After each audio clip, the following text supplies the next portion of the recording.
Hello, everyone. Welcome back to another episode of the Cedarville Stories podcast. I'm Mark Weinstein, and today I'm joined by Brandon Stover, a graduating senior whose college journey has been marked by unexpected trials, deep faith, and remarkable resilience. From navigating serious medical challenges to discovering a new calling in special education, Brandon's story is one of perseverance and purpose. So let's go to my conversation with Brandon Stover on this week's Cedarville Stories podcast.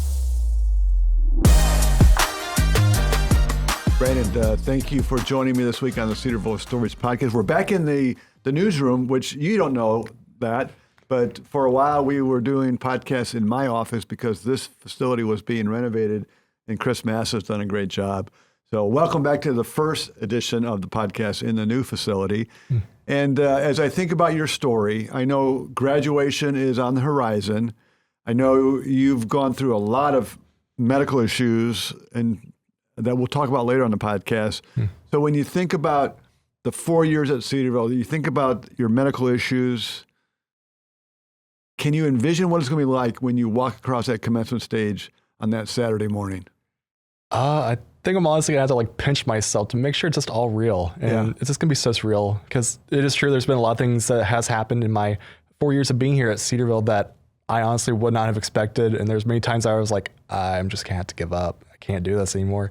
And thankfully I didn't do that through a lot of encouragement from people, profs, parents, friends. Just keep pushing through and keep going. And so, it's gonna be a surreal moment.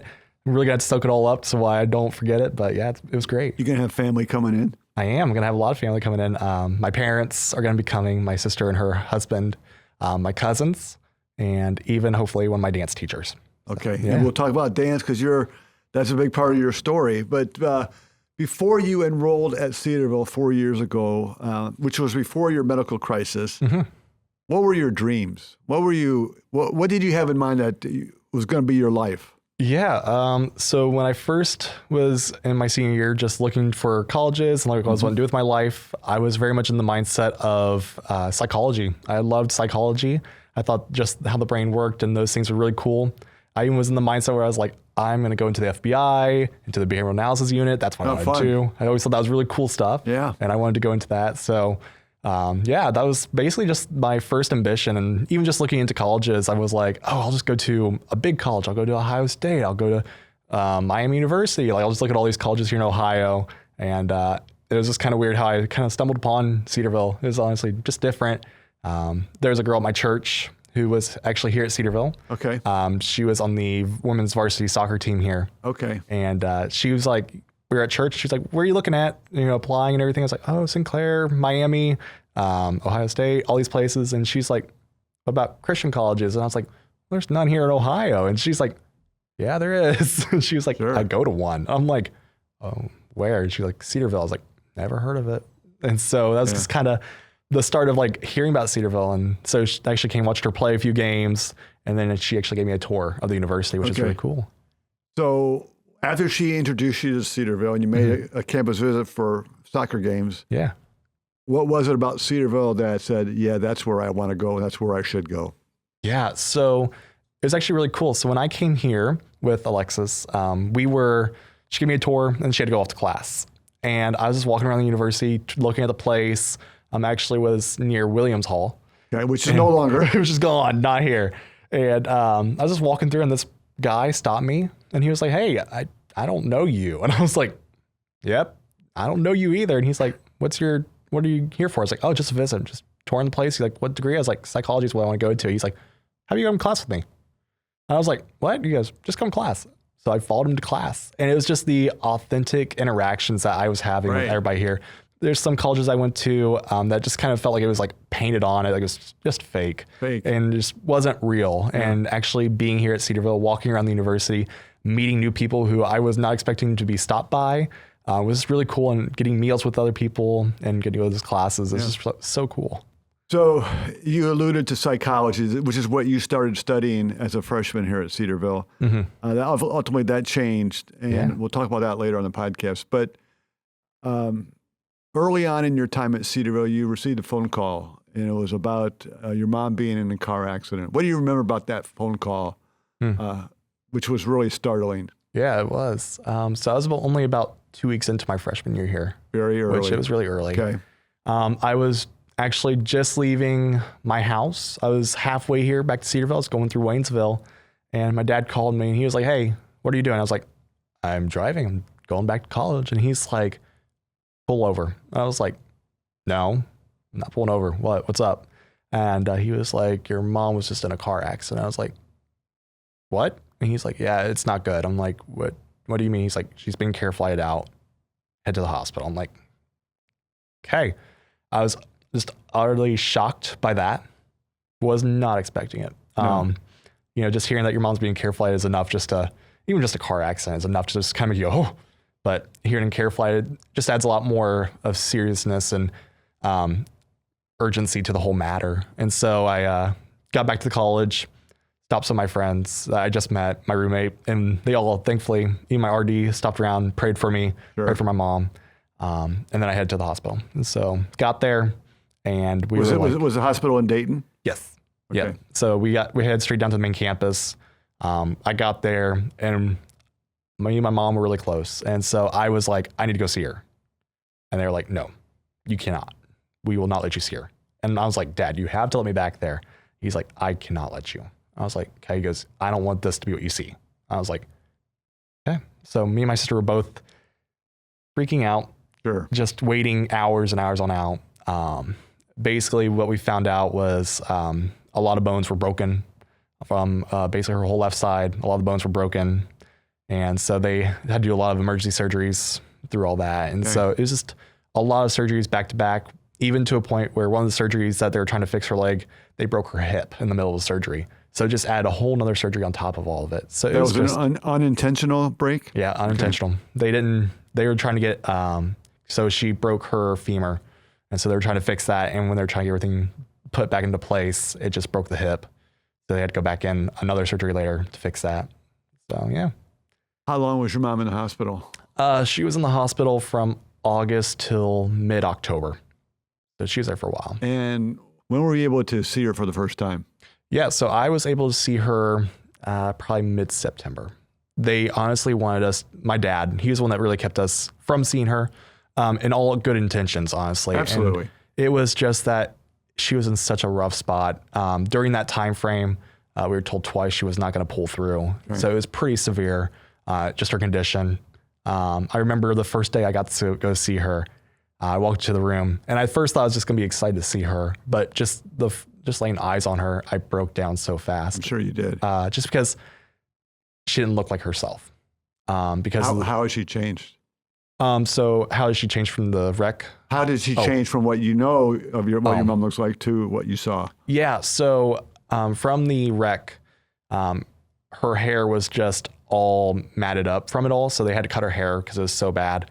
And then all the cuts from the glass shattered. So that happened. So she had cuts all over, and just the scarring and all the bandages and things that they had on her just to cover her up to keep everything cleaned and, covered. Yeah. It was just like shocking. I was like, I would not have thought this is what she was going to look like during that time, but it was crazy to think about. So it was really worse than what you anticipated. Oh, and you're thankful that your dad said no. I honestly, though I was happy I got to see her during that time, part of me wish I did not, because it was just so traumatic to see someone who's raised you and cared for you and loved you for your whole life. Right. You walk into a room, you're like, she's still touch and go, and she's not the way I last saw her. Right. And so, yeah, it was hard to see that. Yeah. So let's go back to you're back to college, and you're taking classes, but you're debating whether you should quit and just go home and be with your dad and your family and see your mom when you can. But you had some guidance on campus. Tell us that story. Yeah. So after all this started happening with my mom, the wreck and everything, I came back to Cedarville. I was probably here for a week, but I was just emotionally distraught from the whole thing and not sure what to do, because my dad was with my mom in the hospital the whole time. My sister was still at the house, and she's older than me, but so she could take care of herself. But she was there. She was worried. My cousin and my aunt lived with us at the time, so they were there at the house. And so I was just like, what do I do? Like, what should I do to stand up for my family, to help out where I can? What does these steps look like? So I actually talked to one of my professors. Right. Who was that? Betsy Linnell. Okay. And we were just talking, and she actually helped me with also my degree change, which we'll talk about later. Right. But we were talking, and she's like, you could probably go online. And I was like, what? She goes, you could probably be moved online to online courses. Sure. And just go back home, be with your family. And I was like, I don't know if they'll do that for me. She goes, we just got through COVID. She goes, we know how to do this. We're pros at it. We can get this done. And I was like, okay. She goes, go talk to them. So went to the office, talked to them. Whose office? Registrar. Okay. Talked to them about the whole thing. I was like, hey, this is the circumstance. I don't think I can be here anymore. I need to go be with my family. I got to help. I got to get everything settled up there.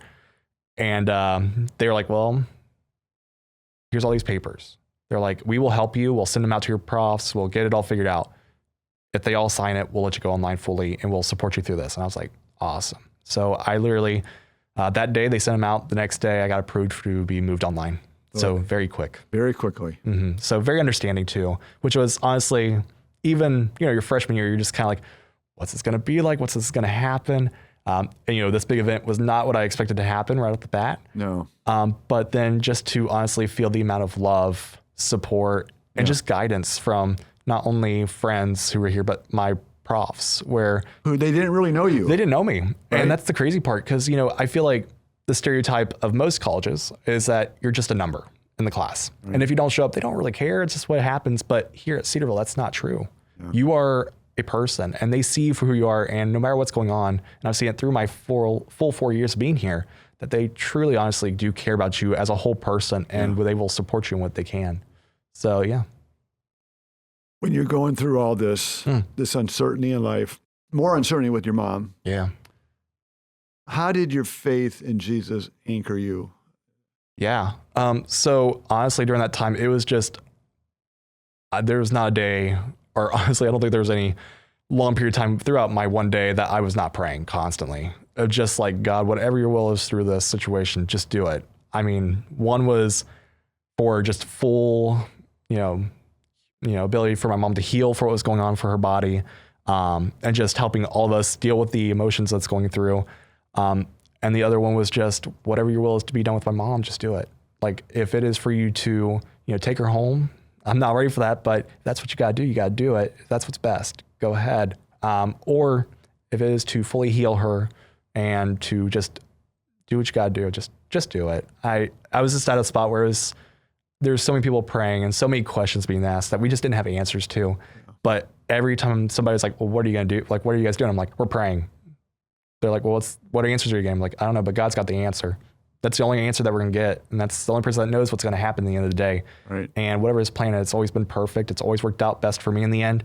So why do I have a reason to, second guess him now? I don't have any reason. He hasn't failed me, so why would he now? There's a song that says that. Yeah. So let's keep telling your story. So your mom survives. Yeah. Praise the Lord for that.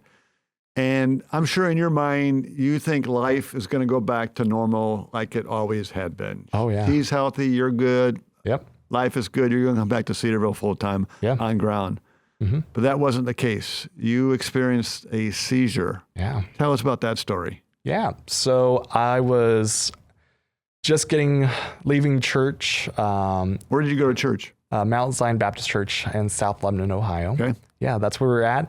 We were having communion, but I was there right before it started. I was helping get things set up for the day, and I was just not feeling right. My dad was still with my mom, keeping her good, and I was like, I don't feel good. And he's like, well, if you don't feel good, just come on home. I was like, okay, I'll come home. And I was like, well, so I started driving home. I was on my phone with my dad. I was probably on the road for 10 minutes. And then I started feeling really bad. I started shaking. I was like, I don't know what's happening. This doesn't feel right. And I was like, Dad, I don't feel good. He's like, if you can get to the hospital. I was like, no, I don't think I can. He's like, where are you at? And then I don't know what happened next. Really? Yeah, it's crazy. The best part, and I tell people all the time, like when people tell me, I don't believe in God, I'm like, well, they found me in a parking lot. I was driving. That's the last thing I know that happened. I was driving and then they found me in a parking lot, parked perfectly fine, just in my car. I'm like, how could you question, how did I get there safely without anything happening? Right. Like I didn't do it. Like I have to say it's by the hand of God that's got me there. So yeah, I was driving, that happened and I got to an ambulance and was taken to the hospital. I was taken to I was taken to Children's. Cincinnati Children's? Cincinnati Children's. Okay. Yeah, so I was there, and my seizure lasted 18 hours. So that was the hard part. So 18 hours worth of a seizure, no answers. They first thought it was maybe an epileptic seizure. Okay. And the hard part with that, the bad part about that was when they gave me the medicine, it actually deepened my seizure, which made it, so I had an opposite effect. So it actually made it worse. So if they hadn't given you, if you hadn't reacted to that medicine that way, it would have been less than 18 hours? They think it would have. Okay. They think it probably would have been just a little bit long, like probably an hour if most. But they're like, your body was just through so much stress that it just could not get out. And that medicine just deepened it more. Was that stress related to your accident or possibly even your mom's incident? Yeah, so it was due, as I put it was a buildup of situations, the things that were going on from, things that happened when I was younger to that my mom's accident was the biggest thing. And it honestly, they're like, it was a ticking time bomb. They're like, that's what it was. They're like, it was a matter of time. They're like, it just had to happen. They're like, and your mom's accident and everything that's going on there was the last thing. It was just what pushed over the camel, and that was the end of it. So you're in the hospital, you wake up, your dad's there, but you don't recognize him. Not even a little bit. What caused that situation that you didn't even recognize him? Do you know? Yeah. So with what happened, so with the seizure, I was diagnosed with functional neurologic disorder. Basically what that means is that once my body gets too stressed out or too much happens, my body doesn't know how to regulate through that. So what it does, it will shut off non-essential parts of the body to try to basically restart. And so basically what it did was when I had that seizure, it restarted my brain to where I lost my full memory. So I didn't know who my dad was. When I woke up, my dad told me, he goes, you literally looked at me and asked me if I was your doctor. I was like, really? Oh, and he's like, yeah, you didn't know who I was. He goes, you didn't know who I was. He goes, I tried to talk to you about your mom. You didn't know who she was. He goes, I was showing you pictures of people, our friends, our family. You didn't know a single person. He goes, and then you became scared. He goes, you were scared of everything. He goes, it was just not you. And one of the, probably the part about the story that I find most encouraging is when I woke up and, starting to figure things out, trying to get things back to normal.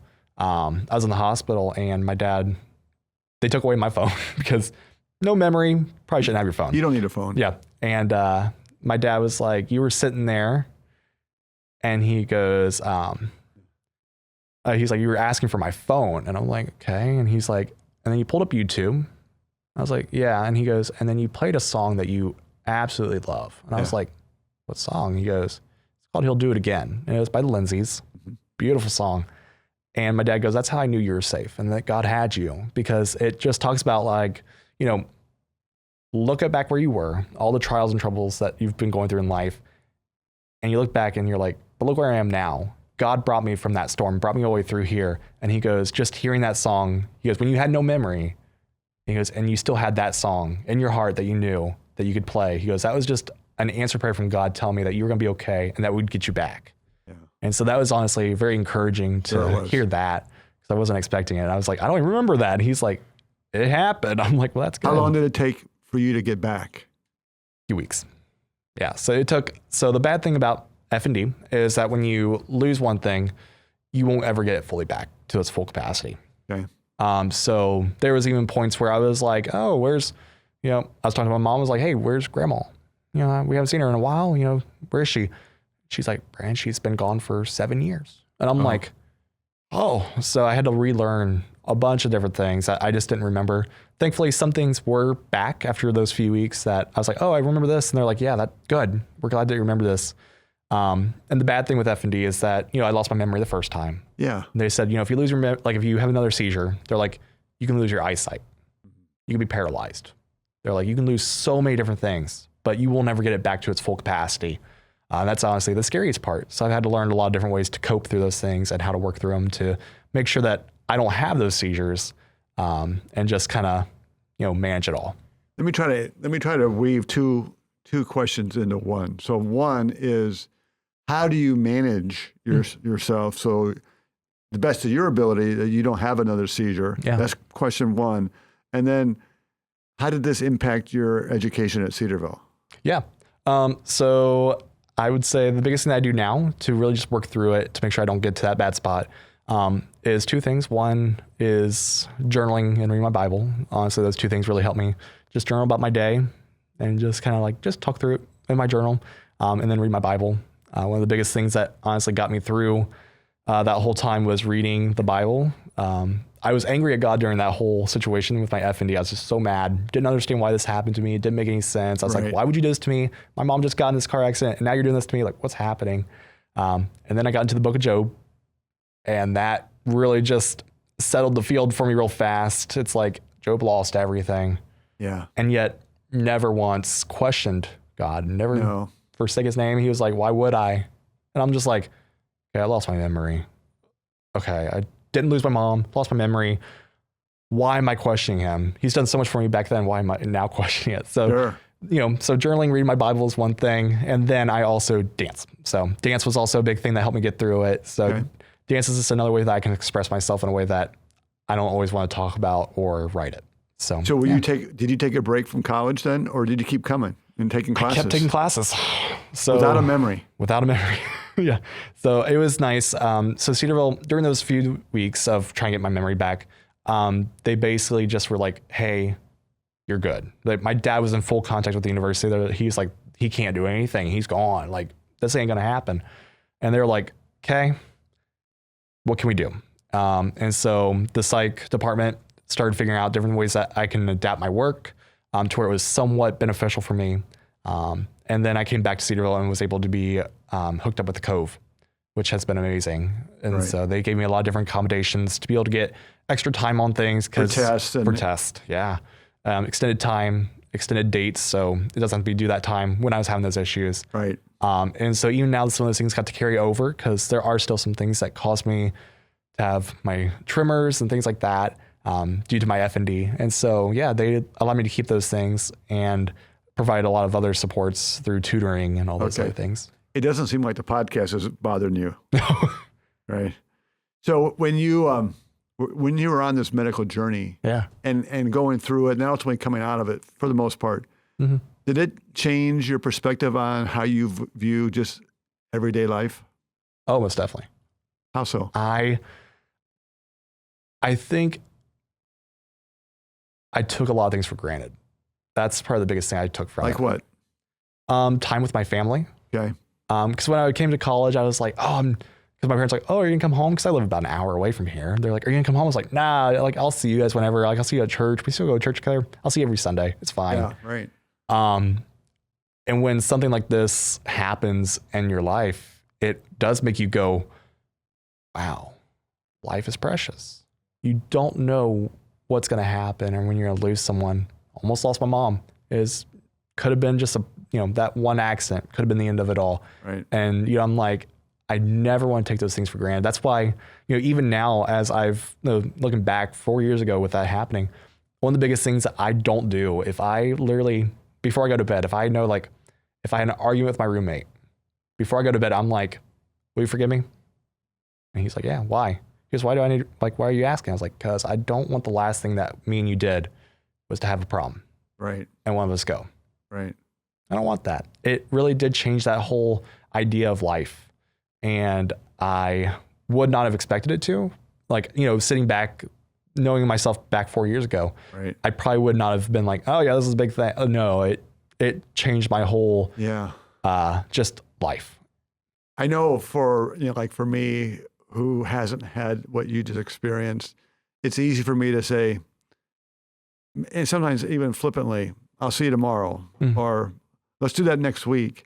Well, there's no guarantee that tomorrow's going to come, and there's no guarantee next week's going to come. Yeah. So it's better to say, if the Lord wills, I'll see you tomorrow, right? Most definitely. And that's where you are. Oh, yeah. All the time. Yeah. Yeah. So prior to your medical issues, and you just alluded to it a little bit ago about dance. Yeah. Dance has been a major part of your life. Yeah. You choreographed a dance that won America's National Dance Championship in June of 2025, just a year ago. Yeah. Tell me about dance and the importance of dance in your life. Yeah. So I have been dancing competitively for 17 years. I started out because my sister was a dancer. Was she? Yeah, she was. She did it a few years more before I started in.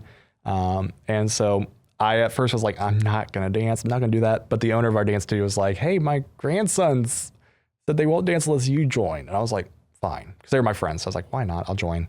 Okay. And from there on, it just kind of took off. So yeah, I danced competitively for 17 years through Joyce Dalton Baton Dance Studio in Cedarville. Okay.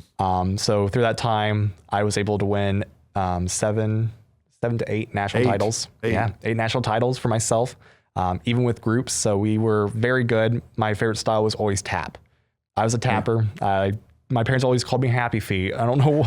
I was like, okay, well, there we go. Just tapping away all day. I was like, Right. yeah, that's me. So tap was my favorite, but I took all styles. So ballet, lyrical, contemporary, hip hop, jazz, musical theater, tap, production, which basically production, for anybody who doesn't know what that is, it's basically a big dance that has, anywhere up from 30 to 100 dancers in it. Oh. And we're doing multiple styles of dance into one big dance.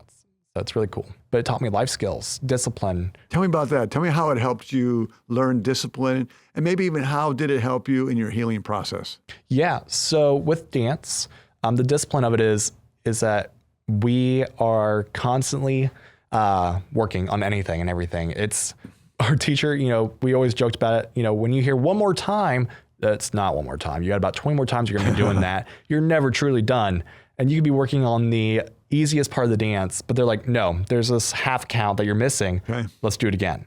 Joyce, our dance teacher and the owner of the studio, from Joyce Dalton Baton Dance Studio, she really instilled in us all those things. And, she always told us that it's not about winning. She goes, I don't care if you win. She goes, it's about loving what you're doing and just working hard. And if you're having fun, that's all that matters. Right. And she always told us to dance with heart and determination, which is something that I always just kind of kept with me. And I always tell my dancers that now, that I'm like, hey, when you're on that stage, I don't care what you do. As long as you're having fun and you try your best, that's all that matters. Dance with heart and determination. That's all that matters. Yeah. And so it really taught me how to just really push myself to limits I didn't think I could ever push to, and just, not giving up, which through all my health things, that was honestly the biggest things I had to work on, was not giving up. Because there's many times where I thought, no, I'm done. I can't go any further. There's no way this is going to work. But you always persevered. But always worked through it. Yeah. And dance really taught me those lessons. So yeah. So I mentioned earlier in the podcast that you started your time at Cedarville as a psychology major. Yep. Now you'll graduate with a degree in special education. Yes. What prompted the change? Yep. So same prof as earlier, Miss Linnell. So Betty Linnell, she taught a class called Autism and Neurodevelopment. Okay. And psychology class. And it was an elective, so I took it and I was like, oh, that'd be cool. And it was all about kids and kids with autism and different neurological issues and how to work with them in the, clinical aspect of it all. And I was talking to her about different things, had a bunch of different ideas, and she's like, okay, she's really good at this. And I was like, thanks. And one day she came up to me, it's right before spring break. She was like, hey, you're really good at this. She goes, have you ever thought about special education? And I'm like, I have. And she goes, maybe look into it. Okay, I will. So I got a hold of a school, so Cedarville School District, and I asked to come in and shadow a para. Okay. So I went into the school. I was in an elementary school there and just shadowed and walked around, helped some kids, learned about how they run the classroom, those things, and loved it. Fell in love with it so fast. And so I came back after spring break and changed my degree right away. So was there a specific incident, or was it just the overall event that made you realize I'm changing my major? I would say it's a mix. Part of it was the event. It was just the event of just being there in that school and just seeing the amount of love and how hard these kids do truly work inside the classroom, and even how hard the teacher has to work with the students to make sure that everything is adapted towards that one student or multiple students inside the classroom. Yeah. But also when I was in school myself, 6th grade, met this kid. His name was BJ. Okay. Great kid. I was walking down the halls. He pulled my shirt, didn't know who he was, turned around, and it was BJ, and he's like, friend? And I was like, sure, why not? So me and him became best friends all the way through grade school. We graduated together. He had a lot of surgeries he had to go through. Okay.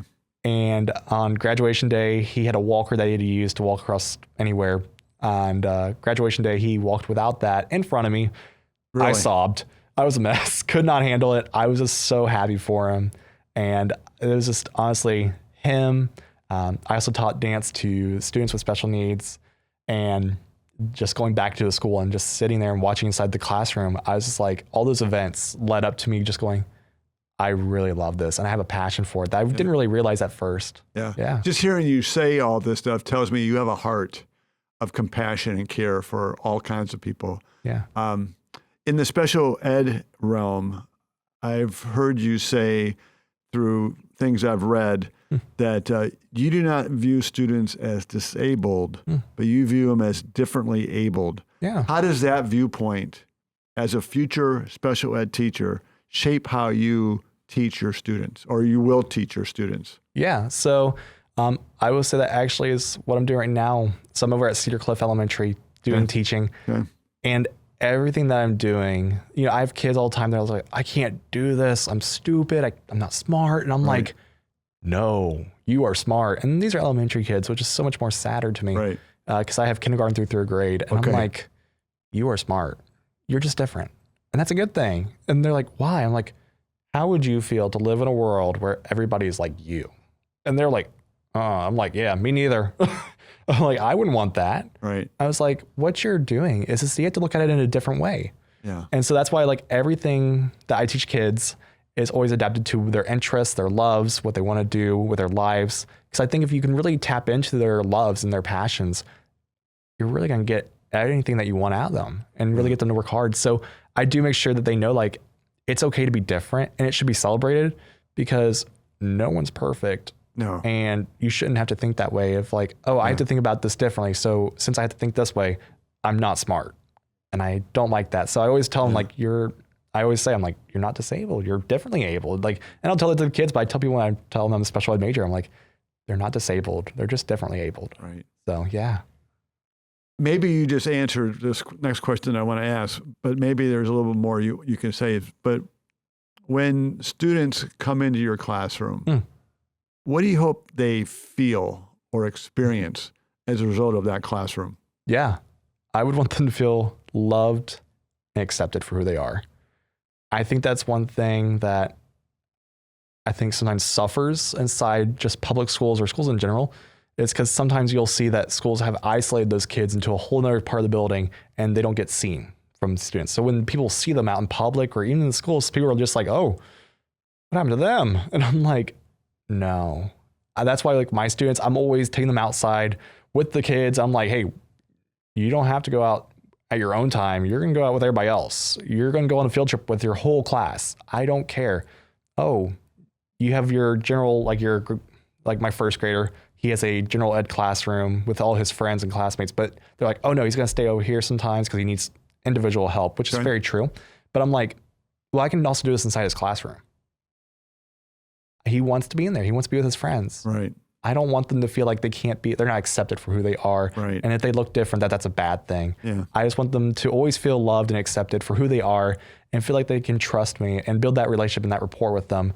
So why, honestly, they can look at me and be like, he knows me, he cares about me, and he wants what's best for me in the end. Nothing's better than that from a interpersonal relationship perspective. So, okay, so graduation is here. What's next for you? Do you have a teaching job lined up, or what's going on with you after you walk across that stage on Saturday? Yeah, so I do not have any job lined up yet. I am still getting offers. So I'm looking at all these different schools. I'm just trying to see where God honestly leads me. And that's the biggest thing right now is prayer, trying to see where God has me going. But yeah, I am going to be teaching. I'm going to try to stay near the area. So that's exciting. Stay close to home. Yes, stay close to home. And also hoping later to go through graduate school to get a master's in education to go through moderate to severe special needs to work with those kids too. Okay. Let me pause before I ask one final question and talk to people watching and listening to the program. Obviously, this is a very compelling story. Brandon has a heart of gold where he loves people, especially those who are differently abled. If you have a similar heart where you want to help others who are in that situation, special education, I encourage you to look at Cedarville University. You can go online, go to the Cedarville website, cedarville.edu, and poke around, see what you can learn. Or even better, come for a campus visit. We'd love to show you around, much like what Brandon did. He took a campus visit and he was sold that Cedarville was the right place for him. It could be the same thing for you. So take a look at cedarville.edu and come for a visit. Brandon, I need to end the podcast, although your story is fascinating. When looking back, where do you most clearly see God's hand in the hardest chapters of your life? I mean, you see his hand always, but in the hardest chapters of your life, where has he really been crystal clear to you? I would say where his hand was most crystal clear was honestly in my return back to Cedarville. Because a lot of my friends knew what happened to me. Sure. And I honestly was like ashamed of what happened with just my health, because it was pretty embarrassing at first, because, lost everything. Sure. And even just the uncertainty with my mom. But just the amount of support and love that I got from my friends, and they're like, it's okay, we got you. And there's times where they even just, people who I didn't even know, but they heard about what was happening, came up to me. They're like, if you need anything, we got you. And even my profs, they really, God, I feel like, hand selected these people to be in my life to best support me. One of those people is Dr. Roper. Mm-hmm. She is amazing in the education department. She has been such an influence on my life, and I think God really did place her into my life to just be that light and that beacon to really help me understand that these things aren't bad, and how to even take what's happened to me and even now best support my students, because, my thing is considered a disability. And so taking that and now playing into my field and be like, I understand. I know these things are different, but I can help you. Yeah. If I can do it, you can also do it. Yeah. Yeah. So you're not disabled. You're just differently abled, just differently abled. Yeah, for sure. Yeah. I can still do everything else that everybody does. It might just take a little bit more time to get there, but I'm just as able as anybody else. Absolutely. Brandon, thank you for sharing your story with us. It's great to meet you. I look forward to seeing what and where the Lord leads you post Cedarville. Thanks for joining me this week on the Cedarville Stories podcast. No problem. Thank you. You're welcome. Thank you for listening to the Cedarville Stories podcast, brought to you by Cedarville University. To learn more about Cedarville University, visit our website at cedarville.edu. And be sure to come back next week when we'll share another Cedarville story for God's glory.